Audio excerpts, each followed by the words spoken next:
You, John Fitzgerald Kennedy, do solemnly swear.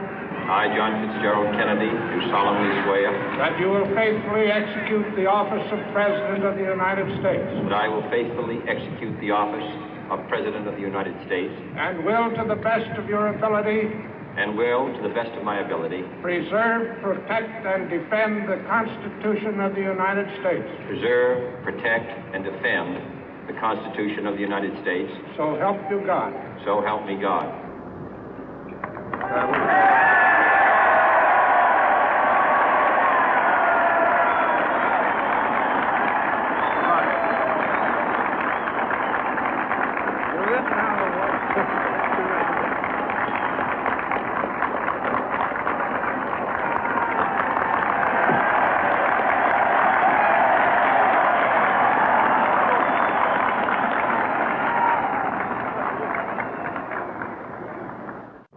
Vice President Johnson, Mr. Speaker, Mr. Chief Justice, President Eisenhower, Vice President Nixon, President Truman, Reverend clergy, fellow citizens.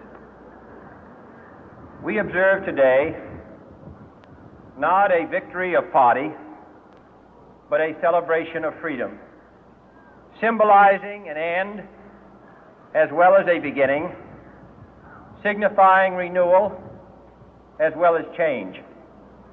For I have sworn before you and Almighty God the same solemn oath our forebears prescribed nearly a century and 3/4 ago. The world is very different now, for man holds in his mortal hands the power to abolish all forms of human poverty and all forms of human life. And yet the same revolutionary beliefs for which our forebears fought are still at issue around the globe. The belief that the rights of man come not from the generosity of the state, but from the hand of God. We dare not forget today that we are the heirs of that first revolution. Let the word go forth from this time and place to friend and foe alike that the torch has been passed to a new generation of Americans born in this century, tempered by war, disciplined by a hard and bitter peace, proud of our ancient heritage, and unwilling to witness or permit the slow undoing of those human rights to which this nation has always been committed and to which we are committed today at home and around the world.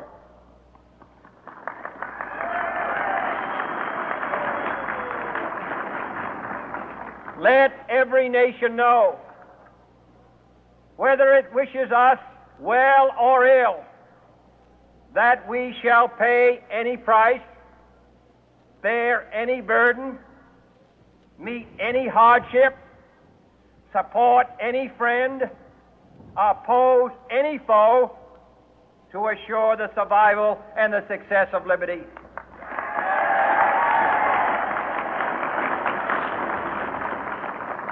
This much we pledge and more.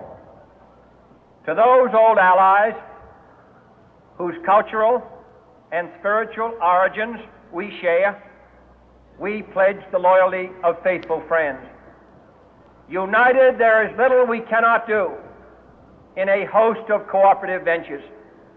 Divided, there is little we can do, for we dare not meet a powerful challenge at odds and split asunder. To those new states whom we welcome to the ranks of the free, we pledge our word that one form of colonial control shall not have passed away merely to be replaced by a far more iron tyranny. We shall not always expect to find them supporting our view, but we shall always hope to find them strongly supporting their own freedom, and to remember that in the past, those who foolishly sought power by riding the back of the tiger ended up inside.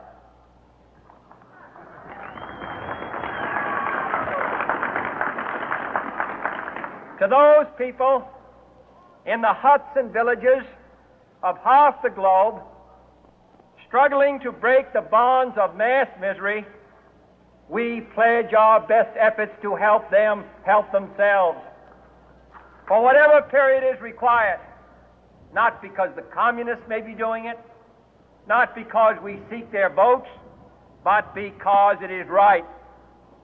If a free society cannot help the many who are poor, it cannot save the few who are rich.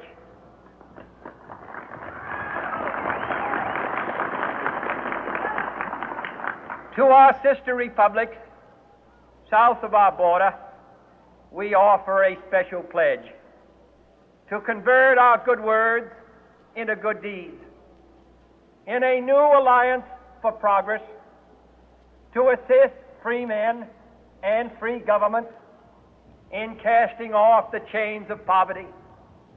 But this peaceful revolution of hope cannot become the prey of hostile powers.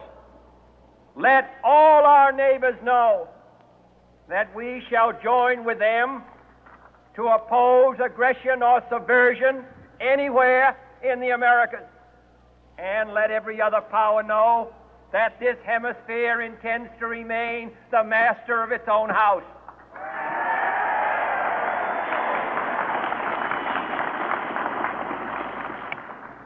To that World Assembly of Sovereign States, the United Nations, our last best hope, in an age where the instruments of war have far outpaced the instruments of peace, we renew our pledge of support to prevent it from becoming merely a forum for invective, to strengthen its shield of the new and the weak, and to enlarge the area in which its writ may run. Finally, to those nations who would make themselves our adversary, we offer not a pledge, but a request that both sides begin anew the quest for peace. Before the dark powers of destruction, unleashed by science, engulf all humanity in planned or accidental self-destruction, we dare not tempt them with weakness, for only when our arms are sufficient beyond doubt can we be certain beyond doubt that they will never be employed. But neither can two great and powerful groups of nations take comfort from our present course, both sides overburdened by the cost of modern weapons, both rightly alarmed by the steady spread of the deadly atom, yet both racing to alter that uncertain balance of terror that stays the hand of mankind's final war. So let us begin anew, remembering on both sides that civility is not a sign of weakness, and sincerity is always subject to proof. Let us never negotiate out of fear, but let us never fear to negotiate.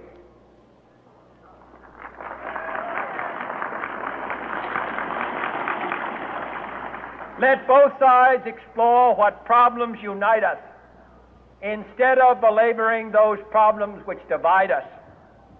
Let both sides, for the first time, formulate serious and precise proposals for the inspection and control of arms, and bring the absolute power to destroy other nations under the absolute control of all nations.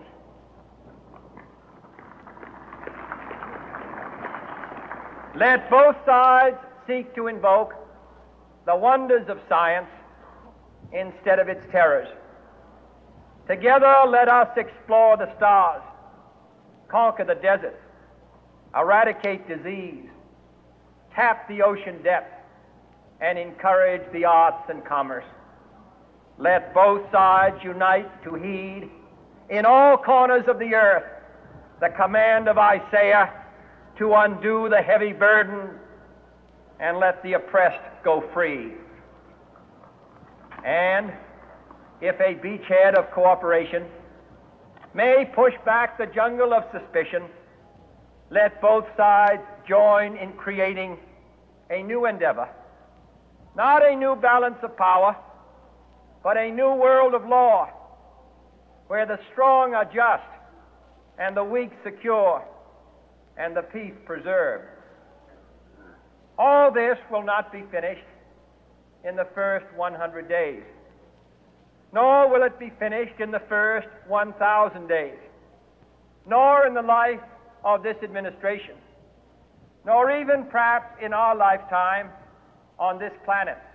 But let us begin.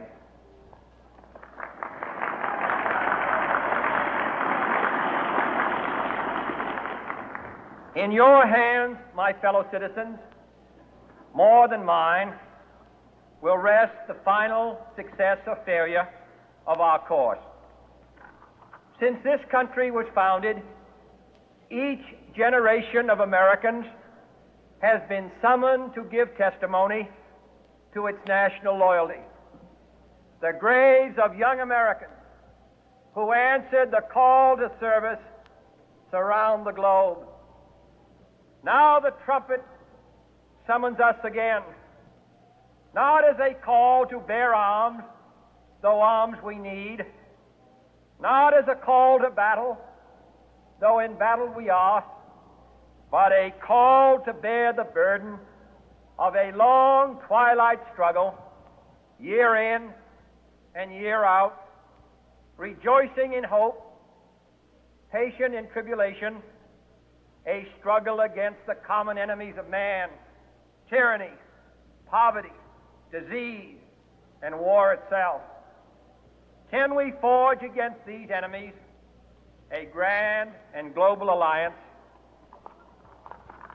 north and south, east and west, that can assure a more fruitful life for all mankind? Will you join in that historic effort?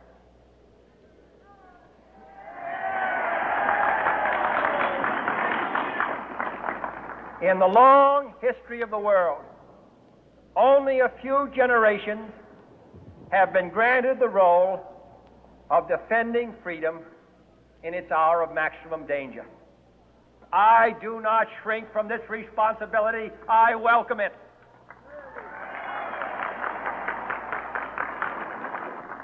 I do not believe that any of us would exchange places with any other people or any other generation. The energy, the faith, the devotion which we bring to this endeavor will light our country and all who serve it. And the glow from that fire can truly light the world.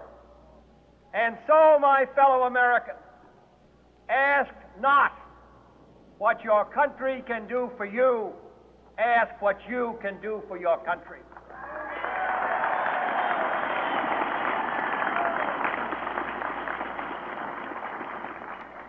My fellow citizens of the world, ask not what America will do for you, but what together we can do for the freedom of man.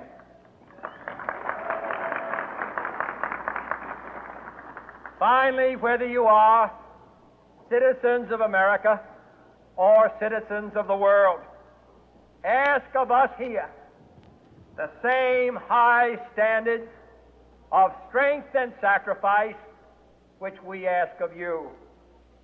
With a good conscience, our only sure reward, with history the final judge of our deeds, let us go forth to lead the land we love, asking His blessing and His help, but knowing that here on earth, God's work must truly be our own.